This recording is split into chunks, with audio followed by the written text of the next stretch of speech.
आज के class history का होने वाला है। हिस्ट्री का बहुत मोस्ट इम्पोर्टेंट आपको 100 आपको ऑब्जेक्टिव प्रश्न पढ़ाने वाले हैं। तो आप लोग मस्त तरीके से इसको सिर्फ पढ़ते हुए चलिए और हो सके तो याद करते हुए भी चलना है। ठीक है, चलिए स्टार्ट करते हुए उससे पहले मात्र एक बार शेयर जरूर कर देंगे, शेयर मार देंगे। चलिए देखना स्टार्ट करते हैं। पसंद आएगा तो इसको लाइक भी कर दीजिएगा। देखिए सबसे पहला प्रश्न क्या करा है कि क्षेमेंद्र की रचना कौन सी है। एग्जाम में आ सकता है कि क्षेमेंद्र की रचना कौन सी है। क्षेमेंद्र की रचना मुद्रा राक्षस, अर्थशास्त्र, बृहत कक्षा मंजरी या कथा सरित सागर, क्या है बताइए। क्षेमेंद्र की रचना कौन सी है। क्षेमेंद्र नाम बहुत फेमस है। क्षेमेंद्र की रचना कौन सी है। क्षेमेंद्र की रचना है वह है बृहत कथा मंजरी। यहाँ पे देखिए लिखा हुआ है, ये बहुत अच्छी तरह लिखा है ताकि आपको बहुत ही बेहतरीन तरीके से समझ में आए क्या है बृहत कथा मंजरी। याद कर लेना है आपको। बृहत कथा मंजरी यही है। ठीक है, याद तो हो ही जाएगा। बहुत नाम तो उतना हार्ड तो नहीं है। देखिए ऑप्शन भी लिख दिए हुए, ऑप्शन सी। आइए आगे देखते हैं अगला प्रश्न। अगला प्रश्न है कि इंडिका किसकी रचना है। जबकि इंडिका है, इंडिका जो कि 2014 ए में पूछा गया है। ये प्रश्न देखिए पूछा भी गया है 2014 में। कब पूछा गया है 2014 में। देखिए इंडिका किसकी रचना है। इंडिका होता है किसकी रचना है। चाणक्य की, मेगास्थनीज की, हर्षवर्धन की या कालिदास की। बताइए किसकी रचना है। इंडिका किसकी रचना है। इंडिका बताइए जल्दी जल्दी। इंडिका किसकी रचना है। तो इंडिका जो है वह मेगास्थनीज की रचना है। इंडिका मेगास्थनीज की रचना है। मेगास्थनीज याद हो जाएगा ना, याद हो जाएगा। चलिए बी वाला ऑप्शन इसका हो जाएगा करेक्ट आंसर। आइए आगे देखते हैं। अगला प्रश्न आ जाइए। अगला प्रश्न क्या कर रहा है। अगला जो प्रश्न है कि वह किस गुप्त शासक को, क्या है इसमें देखिए, किस गुप्त शासक को लिच्छवी दोहित्र कहा जाता है। किस गुप्त शासक को लिच्छवी दोहित्र कहा जाता है। समचंद्रगुप्त को, चंद्रगुप्त को, कुमार गुप्त को या स्कंद गुप्त को। बताइए किन गुप्त शासक को लिच्छवी दोहित्र कहा जाता है। तो ये किनको कहा जाता है। ये समचंद्रगुप्त कहा जाता है। समुद्रगुप्त, नाम थोड़ा अजीब है, समुद्रगुप्त। ठीक है, नाम में नहीं है फिर आना है। देखिए अगला प्रश्न कि गुप्त काल में हस्ती सेना का प्रधान को क्या कहते थे। गुप्त काल में जो हस्ती सेना थी उसके जो प्रधान थे उसको क्या कहते हैं। गुप्त काल में हस्ती सेना के प्रधान को बताइए क्या कहते हैं। आपका महासंधि विग्रह की या फिर महाश्रुपति या फिर महापिलुपति या क्या कहते हैं उसको। तो उसको कहते हैं महापिलुपति। बहुत प्यारा नाम है, बहुत झकास नाम है महापिलुपति। ये आदमी जैसा आज तक कोई हिस्ट्री में हुआ ही नहीं। देखिए यहाँ पे लिखा हुआ है सी वाला ऑप्शन। यहाँ पे सी वाला ऑप्शन है। सी वाला ऑप्शन इसका हो जाएगा करेक्ट आंसर। आइए अगला प्रश्न पर आते हैं। देखिए अगला जो प्रश्न है वह है कि निम्न में से महिला संत थी। इनमें से कौन सी महिला संत बताइए। क्या है इनमें से बताइए। निम्न में महिला संत थी कौन। 2019 और 2021 में दोनों में पूछा गया है कि निम्न में से महिला संत थी कौन। मीरा थी, आपका अंडाल थी, कराइकल थी या इनमें से सभी थी। बताइए निम्न में से महिला संत कौन थी। महिला संत मीरा भी संत थी शायद, अंडाल भी संत थी। बताइए कौन थी। बताइए ये थी इनमें से सभी। बताया था ना मीरा भी थी, महिला संत थी। ये वाला भी मान से हो जाएगा, बी वाला भी हो जाएगा, सी वाला भी हो जाएगा और डी तो ये कन्फर्म 100%। डी वाला तो ये कन्फर्म है कि ये हो ही जाएगा डी वाला। ठीक है, मारो डी वाला आंसर इसको। चलिए आगे देखते हैं। चलिए कलर चेंज कर लेते हैं, लाल अच्छा नहीं लग रहा है। ठीक है, चलिए आगे बढ़ते हैं। अगला प्रश्न क्या करा। देखिए 6 नंबर प्रश्न कि धर्म की शुरुआत किसने की थी। धर्म की शुरुआत किसने की थी। प्रश्न आ चुका है, जो आ चुका है उसको छोड़ना बिल्कुल भी नहीं है। धर्म की शुरुआत किसने की थी। 2019 और 2021 में पूछा गया था कि धर्म की शुरुआत किसने की थी। धर्म की शुरुआत चंद्रगुप्त मौर्य ने की थी या फिर समचंद्रगुप्त विक्रमादित्य ने की थी या फिर अशोक ने की थी या फिर कनिष्क ने की थी। बताइए धर्म की शुरुआत किसने की थी। धर्म की शुरुआत ये आपको याद कर लेना, बहुत इंपॉर्टेंट प्रश्न है। धर्म की शुरुआत जो की थी वो की थी अशोक ने। अशोक का धर्म बहुत बार इस पर फिल्म ही बन चुकी है। आप देख ले नहीं देखे हो या नहीं देखे होंगे ये तो नहीं पता, लेकिन इस पर फिल्म आपको जरूर देखना चाहिए। अभी तो उतना समय नहीं है, एग्जाम है, आप देखेंगे तो फिर पता चलेगा आपका एग्जाम निकल गया और आपको मार्क्स भी कम आ गया। ऐसा नहीं करना है। 7वां नंबर प्रश्न देखिए। 7वां नंबर 7वां नंबर प्रश्न की क्या है इसमें कि चंद्रगुप्त की तुलना किस यूरोपीय शासक से की जाती है। समुद्रगुप्त की तुलना जो थे किस यूरोपीय शासक से की जाती है। ये भी प्रश्न 2020 दूसरा क्या है कि दोनों में 2020 ए 2020 बी और 21 3 बार आ चुका है। ये जो प्रश्न है 3 बार पहले से आ चुका है। सोच लीजिए कितना इंपॉर्टेंट होगा ये कि समुद्रगुप्त की तुलना किस यूरोपीय शासक से की जाती है। तो समुद्रगुप्त जो थे उसकी तुलना हिटलर से की जाती है। क्या क्या ये हो जाएगा, या नेपोलियन से, या बिस्मार्क से, या फिर मुसोलिनी से। बताइए किससे किया जाता है। समुद्रगुप्त की तुलना जो है वो की जाती है नेपोलियन से। नेपोलियन, देखिए कितना अच्छा नाम है, नेपोलियन से। और आगे देखिए अगला प्रश्न देखिए 8वां नंबर प्रश्न क्या कह रहा है कि मौर्य वंश का संस्थापक कौन था। मौर्य वंश का जो संस्थापक था वो कौन था। चंद्रगुप्त था, बिंदुसार था, अशोक था, या कुणाल था। मौर्य वंश का संस्थापक कौन था। तो मौर्य वंश का जो संस्थापक था वो चंद्रगुप्त था। मौर्य वंश का संस्थापक चंद्रगुप्त था। ये वाला ऑप्शन इसका हो जाएगा करेक्ट आंसर। आइए आगे बढ़ते हैं, अगले प्रश्न पर आते हैं।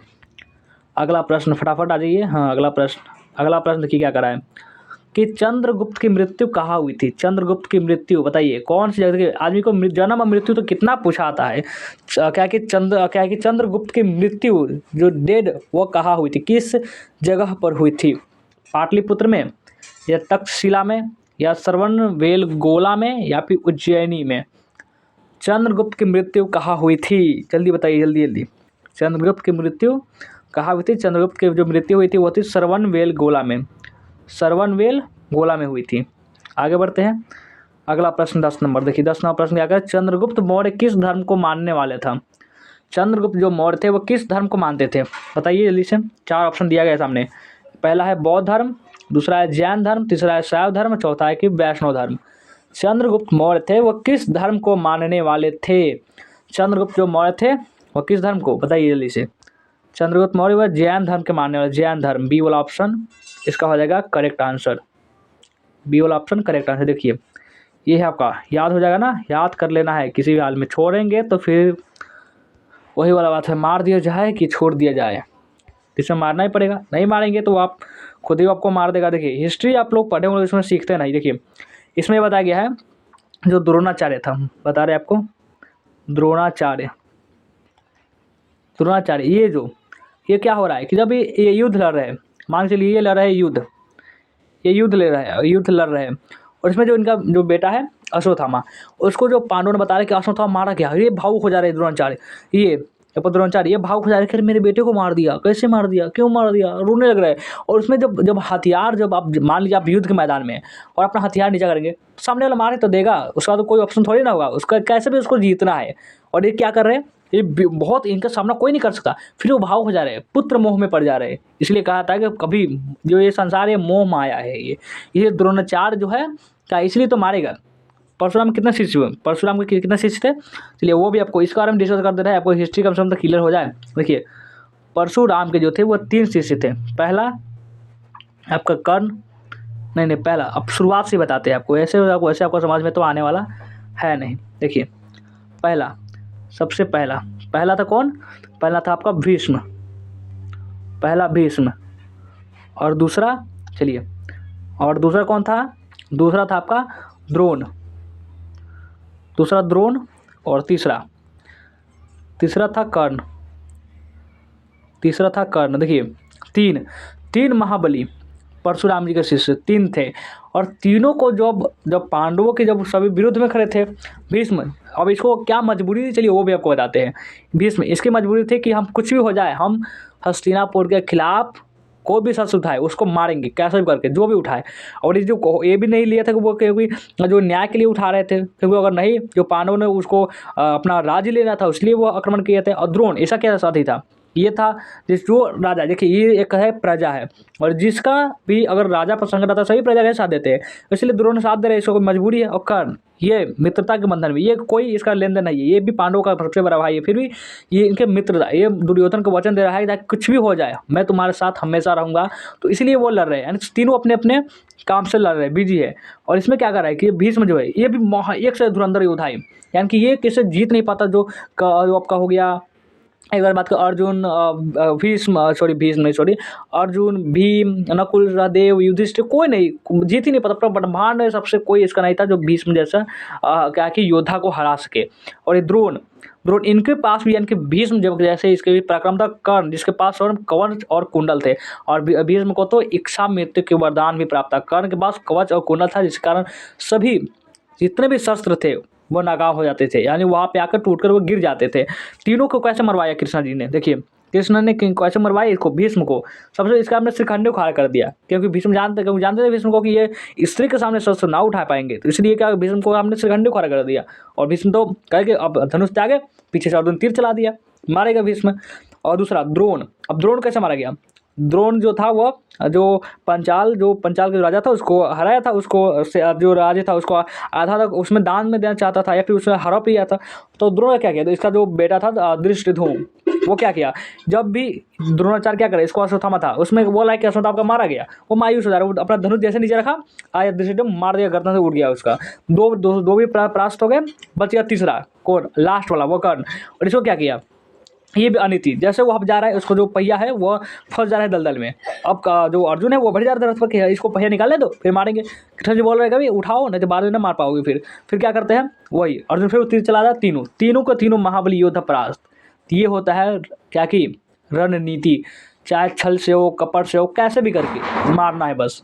तो ये मौर्य वंश का अंतिम राजा कौन था, कहाँ से कहाँ पहुँचे, देखिए मौर्य वंश का अंतिम राजा कौन था, अशोक, कुणाल, आपका संप्राति या फिर बृहदत्त, बताइए मौर्य वंश का अंतिम राजा कौन था। तो मौर्य वंश का जो अंतिम राजा थे वे थे बृहदत्त, ये थे डी वाला ऑप्शन इसका हो जाएगा करेक्ट आंसर।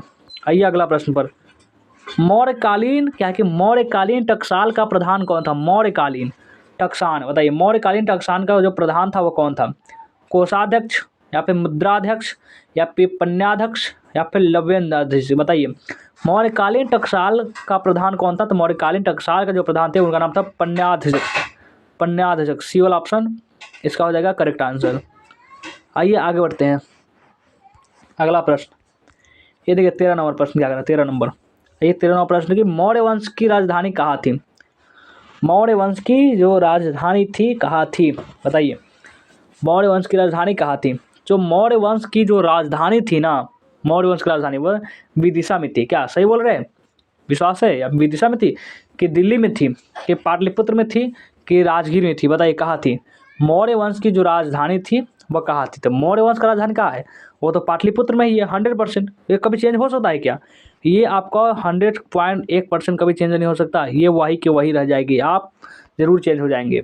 हॉस्पिटल पहुँच जाएंगे, वहाँ सीधे यमराज आएंगे, कौन, वही यमराज, और कहेंगे चलो बेटा तुम्हारा समय जो है वो ख़त्म, बहुत पढ़ाई कर लिए और चलो ऊपर, तुम्हें हम यमपुरी की सैर कराते हैं, यमपुरी की। इसके बारे में आपको पढ़ाई करनी होगी ना, क्योंकि हर एक चीज़ को आपको सिर्फ किताबें पढ़ना थोड़ी ना बुद्धिमानी होती है, आप जीवन को पढ़िए। मौर्यकालीन कलिंग राज कहाँ स्थित है, मौर्यकालीन जो कलिंग राज है वह कहाँ स्थित था, बिहार में, बंगाल में, उड़ीसा में या फिर मध्य प्रदेश में, बताइए मौर्यकालीन कलिंग जो था वह कहाँ स्थित था, तो कलिंग था वो उड़ीसा में है, मौर्यकालीन कलिंग कहाँ है, तो ये उड़ीसा में है, फिक्स है, सी वाला ऑप्शन हो जाएगा इसका करेक्ट आंसर। आइए आगे बढ़ते हैं, अगला प्रश्न, अगला जो प्रश्न देखिए क्या करा इसमें, अगला प्रश्न ये आपका देखिए 15वां प्रश्न, 15वां प्रश्न है कि मौर्य प्रशासन में, आइए देखते हैं, हाँ मौर्य प्रशासन में समाहर्ता कौन था, बताइए मौर्य प्रशासन में जो समाहर्ता है वो कौन था, केंद्रीय मंत्री या फिर राजकीय कर संग्रह अधिकारी या मुख्य न्यायाधीश या फिर अंतपुर का रक्षक, बताइए मौर्य प्रशासन में समाहर्ता कौन था। मौर्य प्रशासन में जो समाहर्ता थे वे कौन थे, तो वे थे राजकीय कर संग्रह अधिकारी, राजकीय कर संग्रह अधिकारी थे वे, बी वाला ऑप्शन हो जाएगा इसका करेक्ट आंसर। अगला प्रश्न पर आइए, अगला प्रश्न 16 नंबर, देखिए 16 नंबर प्रश्न क्या करा कि मौर्य काल में ब्राह्मण क्या कि ब्राह्मणदेय क्या था, मौर्य काल में जब ब्राह्मणदेय था वो क्या था, पशुदान था, धन दान था या भूमि दान था या फिर कृषि दान था। देखिए इतना दान था, पशु को भी दान कर सकते हैं आप, धन को भी दान तो करते ही करते हैं, भूमि को भी दान कर सकते हैं, कृषि को भी दान कर सकते हैं, इतनी दान था मौर्य काल में। कि ब्राह्मणदेय था इसका क्या मतलब था, इसका मतलब था भूमि दान, ब्राह्मणदेय यानी कि आपको जो खेत खलियान है इसको दान में देना था, ये सी वाला ऑप्शन हो जाएगा इसका करेक्ट आंसर। आइए आगे बढ़ते हैं, आगे आगे आगे फटाफट। हाँ 17वां प्रश्न देखिए, 17वां प्रश्न क्या कर रहा है। अशोक का व्यक्तिगत धर्म क्या था। अशोक का व्यक्तिगत जो धर्म था वह क्या था। बौद्ध धर्म था, जैन धर्म था, शैव धर्म था या फिर वैष्णव धर्म था, बताइए।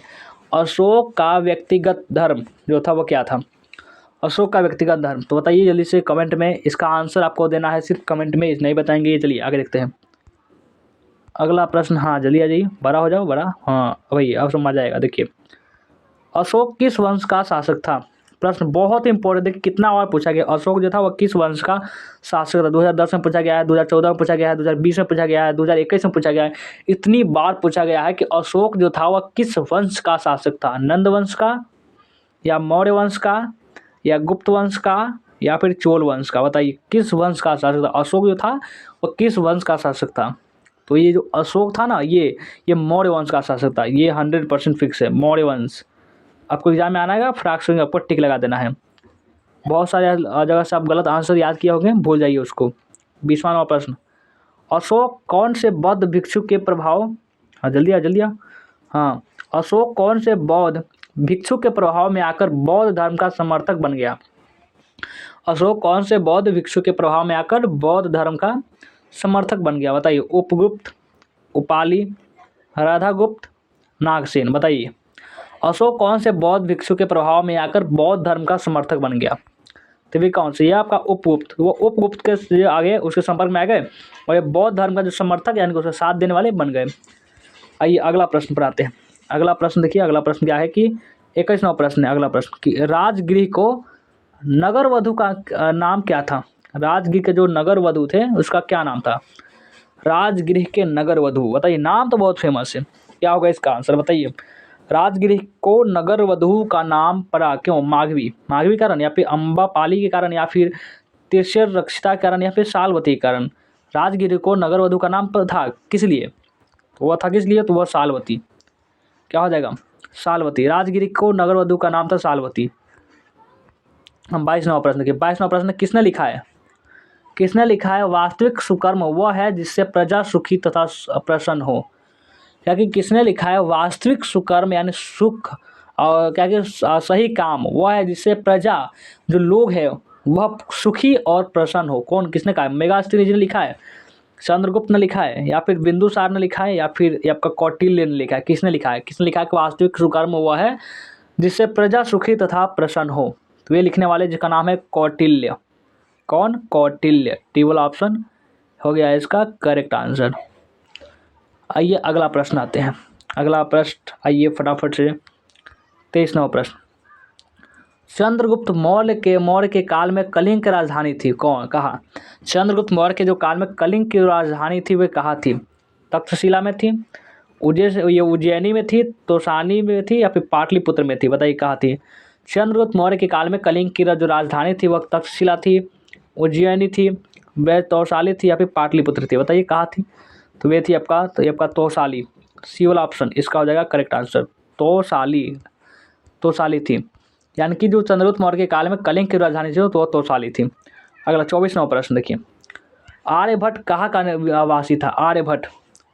आर्यभट्ट जो था कहाँ का वासी था, यानी कि आर्यभट्ट कहाँ का रहने वाला था। मालवा का था रहने वाला, या फिर कश्मीर का, या तक्षशिला का, या पटना का। बताइए जल्दी से, आर्यभट्ट कहाँ का वासी था। आर्यभट्ट बहुत फेमस आदमी था ये, बताइए आर्यभट्ट कहाँ का वासी था। तो आर्यभट्ट जो था वो पटना का वासी था। आर्यभट्ट पटना का वासी था। डी वाला ऑप्शन हो जाएगा इसका करेक्ट आंसर। आइए आते हैं अगला प्रश्न पर आते हैं। देखिए अगला प्रश्न क्या कह रहा है। अगला प्रश्न में देखिए, अगला प्रश्न 25 नंबर, और इसमें जो 25 नंबर में है कि द्वितीय नगरीकरण के नगरों को क्या कहा जाता है। द्वितीय नगरीकरण के नगरों को क्या कहा जाता है। द्वितीय नगरीकरण के नगरों को क्या कहा जाता है। ताम्रयुगी नगर, आपका कांस्य युगी नगर, लौह युगी नगर, या इनमें से कोई सा नहीं है। द्विनगरीकरण के नगरों को क्या कहता है। तो द्वितीय नगरीकरण के जो नगर थे उसको कहा जाता था लौह युगी नगर। क्या कहा था, लौह युगी नगर उसको कहा था। जो सी वाला ऑप्शन है ये हो जाएगा इसका करेक्ट आंसर। आइए आगे बढ़ते हैं। 26वां प्रश्न देखिए, 26वां प्रश्न क्या करें, भारत का प्राचीनतम ज्ञात अभिलेख कौन। कौन है बताइए। भारत का प्राचीन ज्ञात अभिलेख कौन है? भारत का प्राचीन ज्ञान अभिलेख सारनाथ का अभिलेख है, गिरनार की अभिलेख है, वोगजिया वोई का अभिलेख है, या फिर मथुरा का अभिलेख है। भारत का प्राचीनतम ज्ञात अभिलेख कौन सा है? भारत का प्राचीनतम ज्ञात अभिलेख की बात करें तो वह है वोगजा कोई का अभिलेख। वोगजा कोई का अभिलेख सी वाला ऑप्शन करेक्ट आंसर। चलिए आगे बढ़ते हैं। अगला प्रश्न आइए। अगला प्रश्न क्या करा जल्दी देखते हैं। अगला प्रश्न है, देखिए अगला प्रश्न, मेगास्थनीज किस यूनानी शासक के राजदूत, क्या इसमें कि मेगास्थनीज किस यूनानी शासक के राजदूत के रूप में पाटलिपुत्र आया था? बताइए, मेगास्थनीज किस यूनानी शासक के राजदूत के रूप में जो पाटलिपुत्र आया था वह सिकंदर। मेगास्थनीज किस यूनानी शासक के राजदूत में? सिकंदर, फिलिप, सेल्यूकस, डिमेट्रियस, बताइए किस हो जाएगा? तो ये पर सेल्यूकस आया था। आगे बढ़ते हैं अगला प्रश्न पर। देखिए 28वां प्रश्न है कि कलिंग युद्ध का वर्णन किस अभिलेख में किया गया है? कलिंग युद्ध का वर्णन जो है किस अभिलेख में किया गया है? 10वें शिलालेख में, या 11वें शिलालेख में, 12वें शिलालेख में, या फिर 13वें शिलालेख में?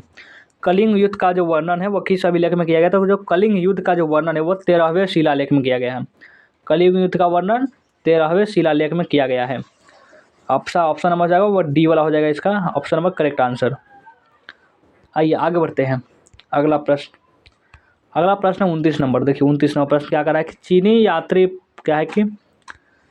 यात्री जो फरहान किस शासक के काल में भारत आया था? चीनी यात्री जो फरहान था वो किस शासक, उसमें राजा कौन थे, किस शासक के काल में भारत आया? 2014 में ये पूछा गया है। देखिए वो भी बिहार बोर्ड में, इसमें वो भी आपको बिहार बोर्ड में ही पूछा गया है। बिहार बोर्ड में क्या चंद्रगुप्त मौर्य चीनी यात्री किस शासक में भारत आया था? चंद्रगुप्त मौर्य, विक्रमादित्य या चंद्रगुप्त द्वितीय या अशोक या फिर कनिष्क? बताइए किसके शासक में आया था? तो यह आया था विक्रमादित्य और चंद्रगुप्त द्वितीय के शासक में। डी वाला ऑप्शन हो जाएगा इसका करेक्ट आंसर। अगला प्रश्न देखिए, मेगास्थनीज किस भारतीय शासक के दरबार में आया था? मेगास्थनीज जो थे वो कौन से भारत के शासक के दरबार में आए थे? अशोक के दरबार में आए थे, बिंदुसार के दरबार में आए थे, चंद्रगुप्त मौर्य के दरबार में आए थे, या फिर स्कंदगुप्त के दरबार में आए थे? मेगास्थनीज किस भारतीय शासक के दरबार में आए थे? तो मेगास्थनीज जो थे वह चंद्रगुप्त मौर्य के शासक के दरबार में आए थे। सी वाला ऑप्शन हो गया इसका करेक्ट आंसर। चलिए बढ़े अगला प्रश्न पर आइए। अगला प्रश्न फटाफट से देखिएगा। अगला प्रश्न क्या कर रहा है? 31वां प्रश्न। हाँ जल्दी 31वां प्रश्न क्या कर रहा है? देखिए, किस अभिलेख में सती प्रथा का उल्लेख मिलता है? कौन सी अभिलेख है इसमें सती प्रथा का उल्लेख किया गया है? प्रयाग अभिलेख में, एरन अभिलेख में, और क्या कि मेहरौली अभिलेख में, या फिर मथुरा अभिलेख में? बताइए किस अभिलेख में सती प्रथा का उल्लेख मिलता है? किस प्रथा में? बताइए जल्दी किस प्रथा में? तो वो आपका एकर अभिलेख प्रथा में मिलता है। एरन अभिलेख प्रथा में। अगला प्रश्न देखिए, बाणभट्ट की रचना कादम्बरी में किस शासनकाल का वर्णन है? बाघभट्ट नाम भी बहुत अजीब है, लेकिन बाणभट्ट की रचना कादम्बरी में किस शासनकाल का वर्णन है? चंद्रगुप्त मौर्य के, अशोक के, चंद्रगुप्त विक्रमादित्य के, या हर्षवर्धन के? बाणभट्ट की रचना कादम्बरी में किस शासनकाल का वर्णन है? तो ये आपका हर्षवर्धन का वर्णन है। हर्षवर्धन का डी वाला ऑप्शन इसका हो जाएगा करेक्ट आंसर। आइए आगे बढ़ते हैं। अगला प्रश्न देखिए। अगला प्रश्न है 33 नंबर कि गुप्त संवत, क्या इसमें कि गुप्त संवत कब और किसके द्वारा शुरू किया गया? गुप्त संवत था वह कब और किसके द्वारा शुरू किया गया? तो गुप्त संवत घटोत्कच 300 ईस्वी, या फिर श्रीगुप्त 309 से 10 ईस्वी, या समचंद्रगुप्त 320 ईस्वी, या चंद्रगुप्त प्रथम 319 से 20 ईस्वी? गुप्त संवत कब और किसके द्वारा शुरू किया गया? तो गुप्त संवत था क्या चंद्रगुप्त प्रथम 319 से 20 ईस्वी के लिए शुरू किया गया था। डी वाला ऑप्शन इसका हो जाएगा करेक्ट आंसर। अब बढ़ते हैं आगे। अगला प्रश्न 34 नंबर देखिए। 34 नंबर प्रश्न क्या करें कि पंचतंत्र की रचना किसने की है? पंचतंत्र जो है उसकी रचना किसने की है? आर्यभट्ट ने, वाराहमिहिर ने, कालिदास ने, विष्णु शर्मा ने? बताइए पंचतंत्र की जो रचना है वह किसने की है? पंचतंत्र की रचना तो ये विष्णु शर्मा ने की है। पंचतंत्र की रचना विष्णु शर्मा ने की है। डी वाला जो ऑप्शन है ये आपको इसका हो जाएगा करेक्ट आंसर। विष्णु शर्मा, बताइए पंचतंत्र की रचना विष्णु शर्मा ने की है। अगला प्रश्न पर आ जाइए, अगला प्रश्न फटाफट से। हाँ, अगला प्रश्न 35वां प्रश्न देखिए कि क्या कह रहा है 35वां प्रश्न आखिर। प्राचीन नालंदा, यानी कि प्राचीन पहले का, प्राचीन नालंदा विश्वविद्यालय के संस्थापक कौन थे? प्राचीन नालंदा विश्वविद्यालय के संस्थापक कौन थे? अशोक थे, असम चंद्रगुप्त थे, समुद्रगुप्त थे, या फिर स्कंदगुप्त थे, या फिर कुमारगुप्त थे? प्राचीन नालंदा विश्वविद्यालय के जो संस्थापक, जो इसका स्थापना करने वाले थे, वे थे हमारे कुमारगुप्त। कुमारगुप्त ने इसकी स्थापना की थी। चलिए आगे बढ़ते हैं। मज़ा आ रहा है ना, बहुत मज़ा आ रहा होगा। तो 36वां प्रश्न, भारतीय इतिहास का कौन सा काल जो है वह स्वर्ण काल कहलाता है? भारतीय इतिहास का कौन सा काल स्वर्ण काल कहलाता है? मौर्य काल, गुप्त काल, मुगल काल, या आपका अंग्रेजों वाला काल? बताइए, भारतीय इतिहास का कौन सा काल स्वर्ण काल कहलाता है? 2010, 2017, 2021, इतना बार पूछा गया है, 3 बार ये पूछा गया है। आपके लिए इंपॉर्टेंट नहीं लगता क्या? बहुत इंपॉर्टेंट है आपके लिए। देखिए, भारतीय इतिहास का कौन सा काल स्वर्ण काल कहा जाता है? तो भारतीय इतिहास का गुप्त काल जो है, गुप्त काल, उसी को हम लोग स्वर्ण काल बोलते हैं। गुप्त काल को स्वर्ण काल बोला जाता है। अगला प्रश्न पर आते हैं। देखिए, अगला प्रश्न 37 नंबर, अर्थशास्त्र में कितने प्रकार के विवाहों का उल्लेख है? अर्थशास्त्र में जो है वो कितने प्रकार के विवाह को उल्लेख किया गया है? 2 प्रकार के विवाह, या फिर 4 प्रकार के विवाह, या फिर 8 प्रकार के विवाह, या फिर 10 प्रकार के विवाह? अर्थशास्त्र में कितने प्रकार के विवाहों का उल्लेख किया गया है? जो आपका अर्थशास्त्र है ना, उसमें 8 प्रकार, 1-2 नहीं, 8 प्रकार के विवाहों का उल्लेख मिलता है, किया गया है यानी। 38वां प्रश्न, अर्थशास्त्र की जो रचना कब हुई थी? अर्थशास्त्र की रचना कब हुई थी? 2011 में पूछा गया है। बताइए, अर्थशास्त्र की रचना कब हुई थी? 6ठी शताब्दी ईसा पूर्व में, 5वीं शताब्दी ईसा पूर्व में, 4वीं शताब्दी ईसा पूर्व में? तो कब हुई थी? तो 3री शताब्दी ईसा पूर्व में हुई थी। डी वाला ऑप्शन हो जाएगा इसका करेक्ट आंसर। आइए आगे आते हैं। 20वां नंबर प्रश्न देखिए क्या करा है इसमें। 39वां प्रश्न है कि नालंदा विश्वविद्यालय के छात्र थे, नालंदा विश्वविद्यालय के छात्र थे, बताइए कौन?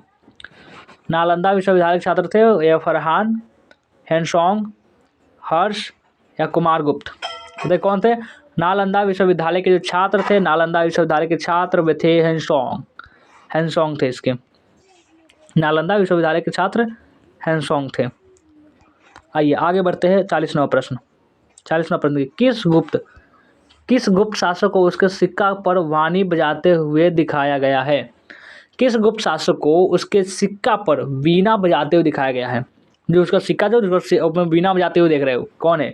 चंद्रगुप्त प्रथम, चंद्रगुप्त द्वितीय, समुद्रगुप्त, या फिर कंदगुप्त? किस गुप्त शासक को उसके सिक्का पर वाणी बजाते हुए दिखाया गया है? तो ये हमारे है समुद्रगुप्त। सी वाला ऑप्शन हो जाएगा इसका करेक्ट आंसर। आइए आगे बढ़ते हैं। अगला प्रश्न देखिए, अगला प्रश्न क्या है इसमें कि 41वां प्रश्न कि उत्तरी पश्चिमी भारत में, देखिए जल्दी देखिए आ गई है। उत्तरी पश्चिमी भारत में अशोक के अभिलेखों में लिपि का प्रयोग किया गया।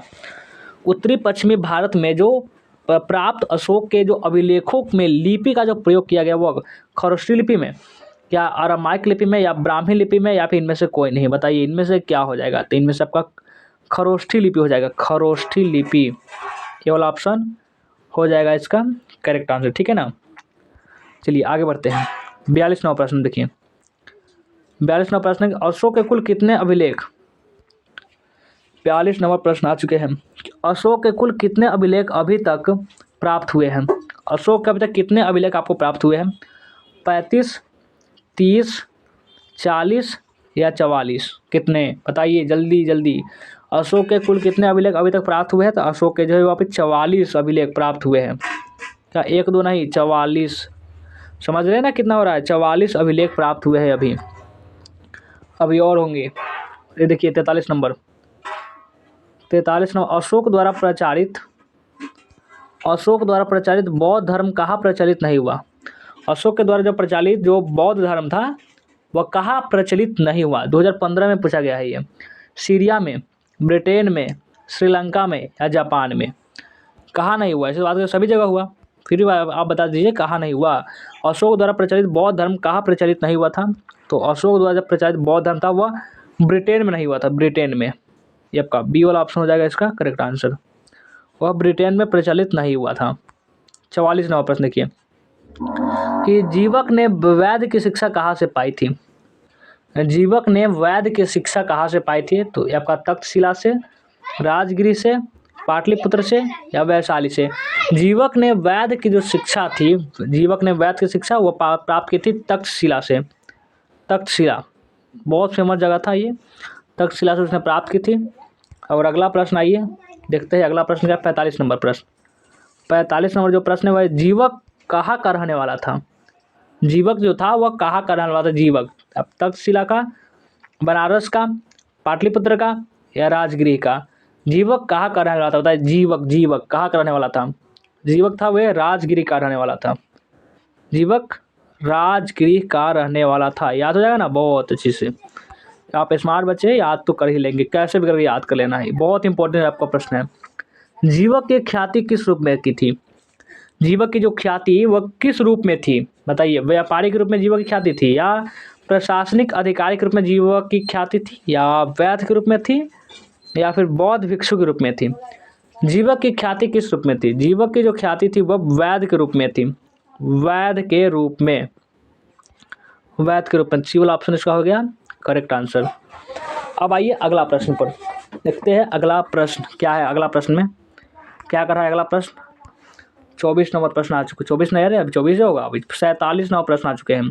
100 देखना है आपको, 100। अंगराज आधुनिक बिहार के किस जिले में अवस्थित था? जो अंगराज, जिसके जो राजा थे वह अंगराज, मतलब जो आप अंग प्रदेश बोलते हैं ना, वही अंग प्रदेश। इसके राजा जो कर्ण थे, कर्ण नाम बहुत फेमस है, कर्ण। और एक्चुअली बात करें तो कर्ण का मतलब क्या था? कर्ण यानी जो आप देखते हैं ना, जो कान में जो पहना जाता है, कर्ण यानी एक तरह से बहुत ज़्यादा सुंदर, उसका मतलब अंगराज यानी बोलते हैं ना अंगराज। चलिए लिख देते हैं, लिखने पे आपको ज़्यादा कुछ समझ में आती है जहाँ तक हमको पता है। अरे रंग कहाँ लिख रहे हैं, हम मिटा देते हैं इसको। अंगराज, अंगराज यानी कि अंग के राजा। पहले ही जो अंग जो राज था वो किसी और का इसका शासक था, फिर किसने किया, जो भीष्म ने किस पर क्या आक्रमण किया, अंग्रेज पर अपना कब्जा कर लिया, इसको अपना अधिकार में ले लिया। उसके बाद ये कहा, ये किसका अधीन हो गया?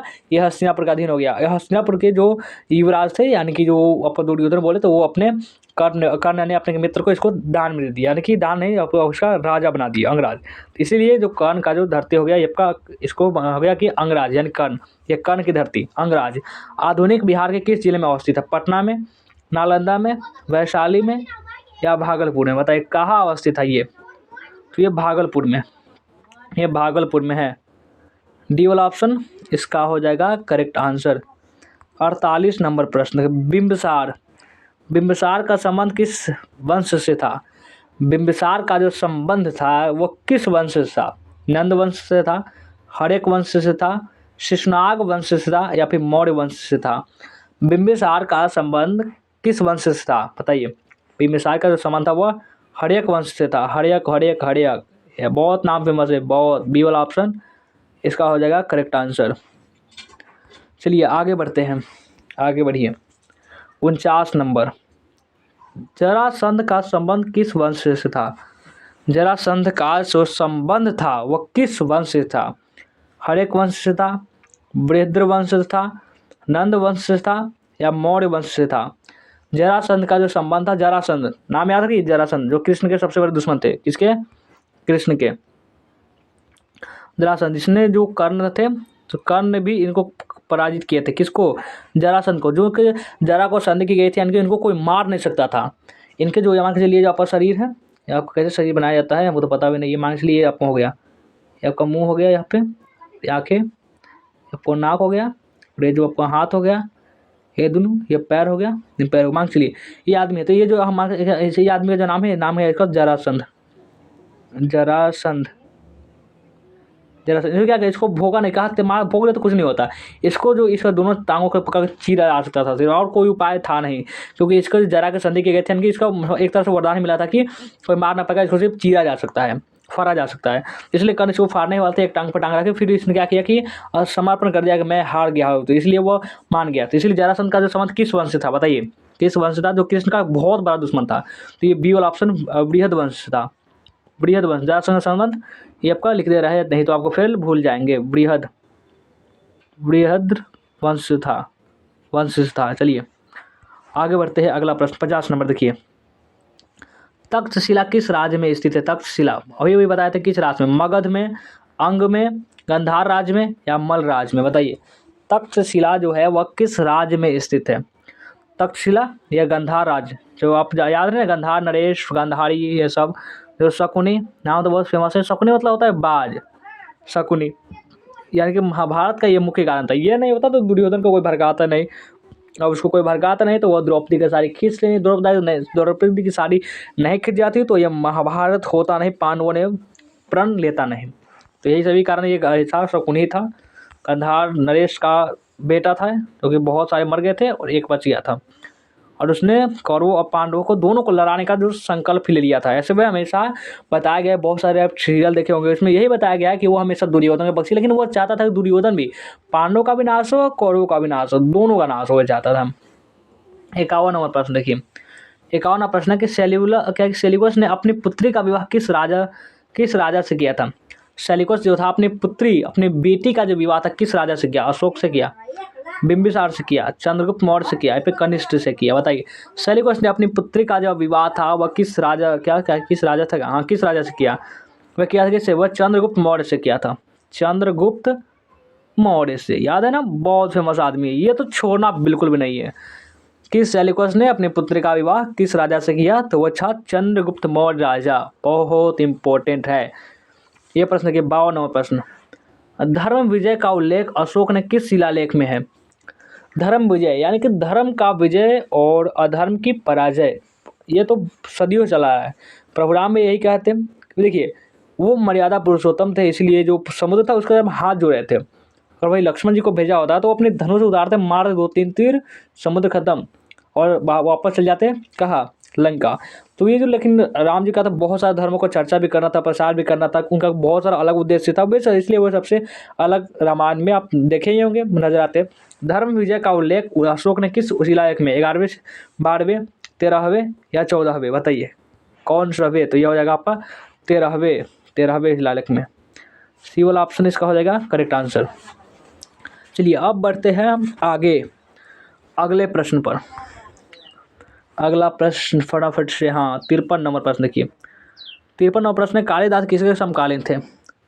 कालिदास जो थे वो किसके समकालीन थे? अशोक के समकालीन थे, समुद्रगुप्त के समकालीन, चंद्रगुप्त के समकालीन क्या के समकालीन थे, या फिर कनिष्क के समकालिक थे? कालिदास किसके? कालिदास बहुत महान कवि थे एक तरह के।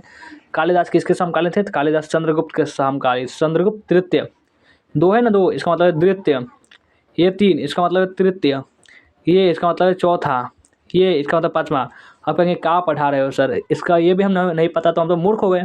सही बात है, उतना भी नहीं मूर्ख है आप।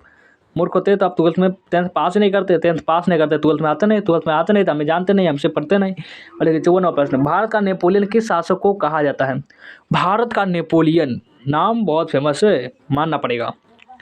भारत का नेपोलियन किस शासक को कहा जाता है? 2013 से, ये 2013 और 2000, ऐसा नहीं कि लगातार 2013 में पूछा गया था और आपका 2016 में पूछा गया था, इतना पूछा गया है। भारत का नेपोलियन किस शासक को कहा जाता है? तो भारत का नेपोलियन अशोक कहा जाता है, समुद्रगुप्त को कहा जाता है, अकबर को कहा जाता है, या फिर अकबर चंद्रगुप्त को कहा जाता है? बताए भारत का नेपोलियन किस शासक को कहा जाता है? भारत का नेपोलियन जो है वह समुद्रगुप्त को कहा जाता है।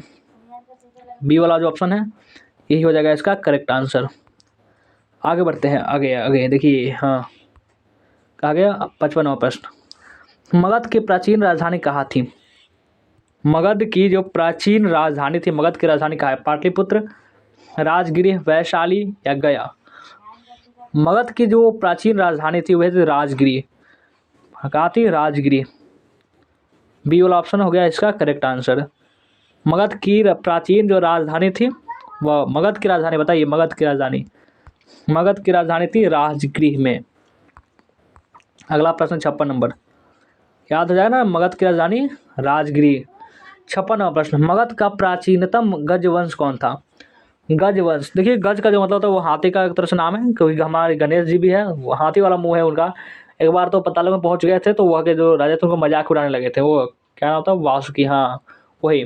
और ये मगध का प्राचीनतम गजवंश कौन था? नंदवंश, मौर्य वंश, हरेक वंश, शिशुनाग वंश। तो कैसे जब मजाक उड़ाया, वो जो वासुकी था उनको बहुत क्रोध है, ऐसे बहुत, उनको पेट भी बहुत है, बहुत खाते भी हो, बहुत क्रोधित भी है, मारे उसको, मुकुट छीन छान लिए, बहुत मार मारे उसको, पाताल में उसे घुसकर।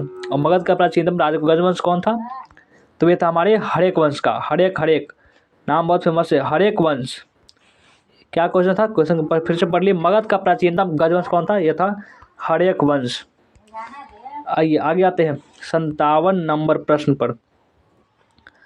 पाटलिपुत्र का किम गजा ने सर्वप्रथम अपनी गजधानी बनाई थी? पाटलिपुत्र का जो किम गजा ने सर्वप्रथम अपनी गजधानी बनाई, कहा बिंबिसार में बनाई, अजातशत्रु में, उदयन में या महापद्नंद में? पाटलिपुत्र का किम गजा ने सर्वप्रथम अपनी गजधानी बनाई, कहाँ बनाई थी? तो बनाई थी उदयन में। उदयन सी वाला ऑप्शन हो जाएगा इसका करेक्ट आंसर, उदयन। आगे बढ़ते हैं 58 और प्रश्न। पाटलिपुत्र नगर की स्थापना उदयन ने किस नदी के संगम पर की थी? पाटलिपुत्र जो नगर की जो स्थापना की थी उदयन ने किस नदी के संगम पर की थी? 2020 और 2015 सभी में पूछा गया है।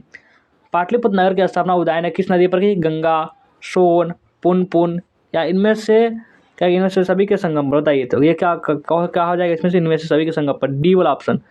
डी वाला वही आपका लास्ट में यही ऑप्शन दिया होता है, इनमें से कोई नहीं या फिर इनमें से सभी, यही दिया ही होता है अधिकांशतः। आगे बढ़ते हैं, आगे देखिए अगला प्रश्न। रथ मूसल नामक आक्रामक यंत्र का प्रयोग किस जनपद में सबसे पहले किया गया?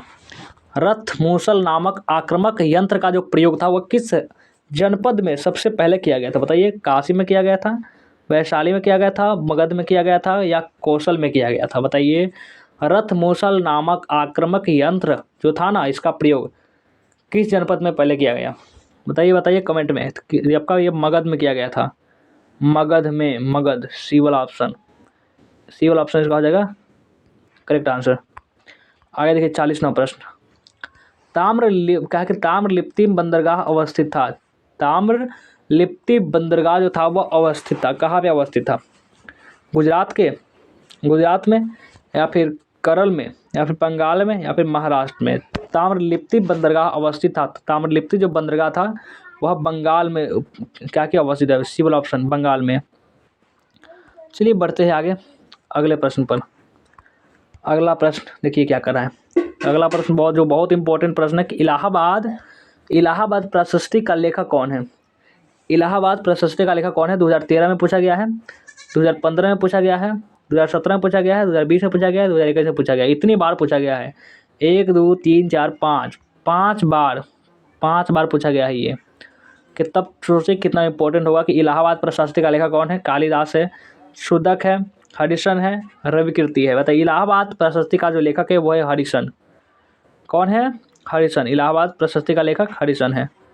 देखिए यार लेखक ही का, हाँ लेखक ही तो है, क्यों ज़्यादा दिमाग लगाते हो। देखिए 65 नंबर। चाणक्य भारत के किस शिक्षण संस्थान में अध्ययन किया था? चाणक्य जो थे भारत के किस शिक्षण संस्थान में अध्ययन किया? नालंदा विश्वविद्यालय में, तक्षशिला विश्वविद्यालय में, विक्रमशिला विश्वविद्यालय में या फिर आनंदपुरी विश्वविद्यालय में? चाणक्य भारत के किस शिक्षण संस्थान में अध्ययन किया, यानी कि वो पढ़ाई लिखाई की थी? तो ये तक्षशिला विश्वविद्यालय से।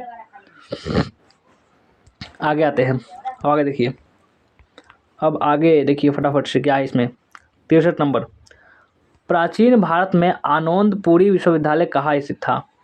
प्राचीन भारत में जो आनंदपुरी विश्वविद्यालय था, ये यूनिवर्सिटी, देखिए विश्वविद्यालय वही होता है जहाँ पे जो आप ग्रेजुएशन करते हैं उसी को बोलते हैं। हाई स्कूल होता है जो आपका 10th से लेकर 12th तक, उसको बोलते हैं हाई स्कूल। यानी मगध में, प्राचीन भारत में आनंदपुरी विश्वविद्यालय कहाँ स्थित था? मगध में, गांधार में, अंग में या पंचाल में? बताइए कहाँ स्थित था?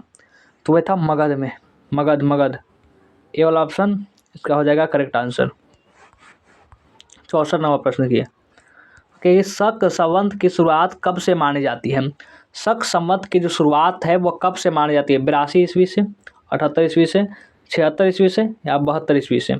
शक संवत की जो शुरुआत कब से मानी जाती है? शक संवत की शुरुआत है वो 78 ईस्वी से मानी जाती है, 78 ईस्वी से।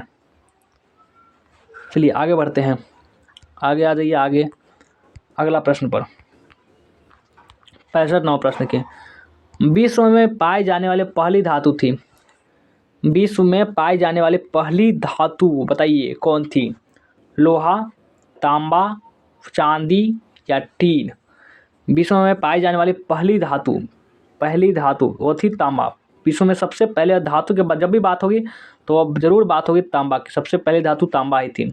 याद रखिए, गांठ बांध कर याद कर लीजिए। 76 नंबर प्रश्न देखिए, भारत की पहली प्राचीनतम लिपि कौन थी? भारत की पहली प्राचीनतम लिपि तो वे थी ब्राह्मी। ब्राह्मी थी। आगे देखिए अगला प्रश्न। अगला प्रश्न 66 नंबर कि प्रयाग प्रशस्ति का संबंध किस गुप्त शासक से है? प्रयाग प्रशस्ति का जो संबंध है वो किस गुप्त शासक से है? चंद्रगुप्त से, समुद्रगुप्त से, समचंद्रगुप्त विक्रमादित्य से या फिर स्कंदगुप्त से? प्रयाग प्रशस्ति का जो संबंध है वह किस गुप्त शासक से है? प्रयाग प्रशस्ति का जो संबंध है किस गुप्त शासक से है? वह समुद्रगुप्त शासक से। बी वाला ऑप्शन, बी वाला जो ऑप्शन है ये है आपका हो जाएगा करेक्ट आंसर 100%। ये आपका हो जाएगा करेक्ट आंसर। यानी जो आपका कितना नंबर प्रश्न देखिए, ये आपका 66 नंबर प्रश्न है। 66 नंबर प्रश्न का जो आंसर हो जाएगा ये बी वाला ऑप्शन हो, इसका हो जाएगा करेक्ट आंसर। चलिए नेक्स्ट क्वेश्चन, अगला जो प्रश्न है इसको चलिए देखते हैं। 68 नंबर प्रश्न देखिए, 68 नंबर प्रश्न, अपने स्वयं के खर्चे से सुदर्शन झील की मरम्मत किसने कराई थी? अपने स्वयं के खर्चे से सुदर्शन झील की जो मरम्मत थी, यानी मरम्मत करने मतलब जो अब टूट फूट गया है उसके सामान को आप उसको ठीक कर रहे हैं तो उसको बोलते हैं मरम्मत। जो कि 2020 में पूछा गया है। ये किसने करवाई थी? अपने स्वयं के खर्चे से सुदर्शन झील की मरम्मत अशोक ने करवाई, कनिष्क ने करवाई, रुद्रदमन ने करवाई, स्कंदगुप्त ने करवाई, किसने करवाई थी? तो ये करवाए थे रुद्रदमन ने। सी वाला ऑप्शन इसका हो जाता है करेक्ट आंसर। चलिए आगे बढ़ते हैं।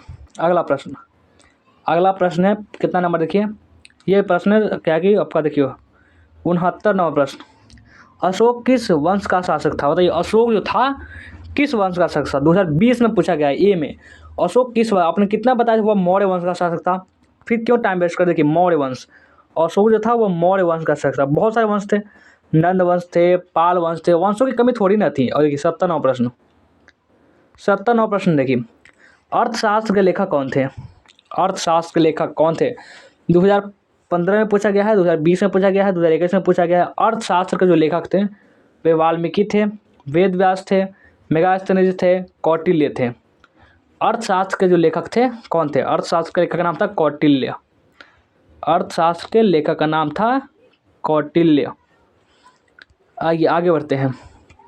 अगला प्रश्न 71 अगला प्रश्न देखिए, 71 प्रश्न क्या कर रहा है? कलिंग की लड़ाई कब लड़ी गई? कलिंग की जो लड़ाई थी वो कब लड़ी गई? 2021 में पूछा गया है। 2021 में कलिंग की लड़ाई कब लड़ी गई? 261 ईस्वी पूर्व, 280 ईस्वी पूर्व, 285 ईस्वी पूर्व, 290 ईस्वी पूर्व। कलिंग की लड़ाई कब लड़ी गई थी? 261 ईस्वी पूर्व में ये लड़ी गई थी। ये वाला ऑप्शन इसका हो जाएगा करेक्ट आंसर। 72 प्रश्न को देखिए, मुद्रा राक्षस किसकी रचना है? मुद्रा राक्षस के, मुद्र का राक्षस का क्या नाम है? 2021 में पूछा गया है।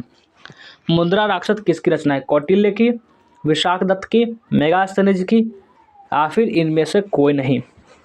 मुद्रा राक्षस किसकी रचना है? बहुत इंपॉर्टेंट सवाल है। मुद्रा राक्षस, तो मुद्रा राक्षस जो है वह है कि विशाखदत्त की रचना है। मुद्रा राक्षस विशाखदत्त की रचना है। अगला प्रश्न बताते हैं, देखिए 73 प्रश्न, वेदों की संख्या कितनी है? वेदों की संख्या कितनी है? 2021 में पूछा गया है। 4, 5, 3, 8 वेदों की संख्या कितनी है? तो वेदों की संख्या वो 4 है। वेदों की संख्या 4 है। आगे बढ़िए। 74 प्रश्न, 74 प्रश्न है, कनिष्क का राज्यारोहण कब हुआ था? जो कनिष्क था उसका राज्यारोहण कब हुआ था? 2021 में पूछा गया है। 44वीं, 78वीं, 88वीं या 98वीं ईस्वी? कनिष्क का राज्यारोहण कब हुआ था?